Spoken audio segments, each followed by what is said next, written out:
Kadaise romėnai sakydavo, jog visi keliai į Romą veda. Šis posakis, kuris vėliau įgavo gerokai platesnį prasmių kontekstą, sietas su gerai išplėtotais senovės Romos keliais.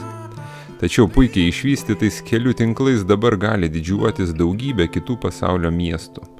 Bet tikrai ne visi gali pasigirti keliais, kurie priglaudžia plačiame pasaulyje klajojančius laivus į uostą.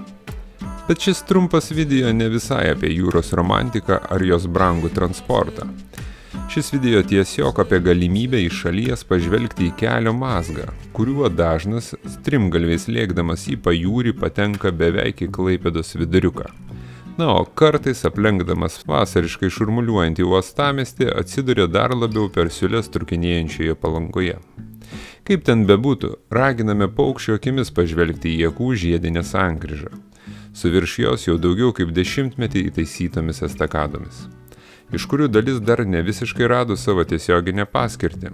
Tačiau, kol keliai vis dar ieško savo tikslų, mes jau žinome, ko reikia mums. Tikimės, jog žinote ir jūs. Tad nepamirškite pasidalinti savo įspūdžiais komentaruose ir spustelėti patiktuką. Visus savo video mes kuriame jums.